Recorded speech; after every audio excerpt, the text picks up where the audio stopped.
अस्सलामु अलैकुम वरहमतुल्लाह। दोस्तों, एक बार जंगल में गधे और टाइगर की मुलाकात हुई।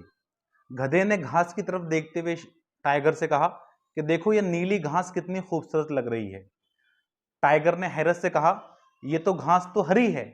लेकिन गधे ने कहा कि नहीं, घास नीली है। फिर दोनों की आपस में बहस हो गई, खूब जम के। दोनों ने यह फैसला किया कि चलो जंगल के राजा लॉयन यानी शेर के पास चलते हैं। वो शेर के पास गए। गधे ने बात की शुरुआत की। गधे ने कहा कि शेर राजा, मैं कह रहा हूं कि ये घास नीली है, लेकिन ये मान नहीं रहा है। शेर ने गधे की बात सुनकर कहा कि अगर तुम समझते हो कि घास नीली है तो घास नीली है। गधा बहुत खुश हो गया और उसने टाइगर की तरफ देखते हुए कहा, देखो, मैं कह रहा था ना कि ये घास नीली है।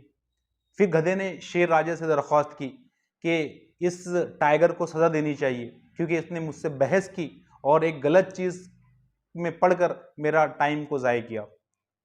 तो जंगल के राजा लॉयन यानी शेर ने कहा कि ठीक है, टाइगर को 3 दिन की खामोशी की सजा मैं देता हूं। ये 3 दिन खामोश रहेगा, किसी से कोई बात नहीं करेगा। सजा सुनना था कि गधा उछलता कूदता दूर भाग गया और जंगल में गुम हो गया। जब गधा चला गया तो टाइगर ने बड़े अदब के साथ पूछा कि शेर राजा, आप तो जानते हैं कि घास तो हरी होती है, फिर आपने गधे को ये बात क्यों कही कि घास नीली है? और मुझे सजा क्यों दी? मुझे पनिशमेंट क्यों दी? तो जंगल के राजा शेर ने कहा कि मुझे इससे मतलब नहीं था कि तुम क्या कह रहे हो और गधा क्या कह रहा है कि घास नीली है या हरी है।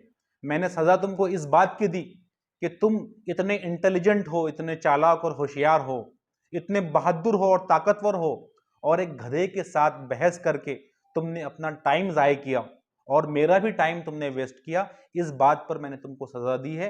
हालांकि हम सब जानते हैं कि घास तो हरी होती है।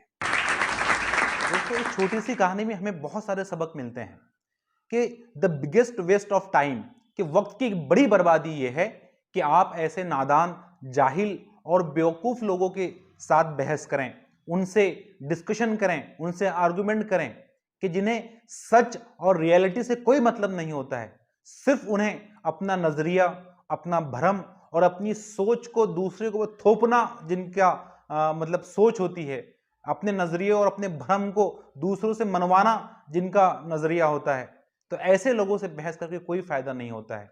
और ऐसे बहुत सारे नॉनसेंस डिस्कशन होते हैं, बहसें होती है, जिससे कोई नतीजा नहीं निकलता, आदमी की किसी किस्म का फायदा नहीं होता।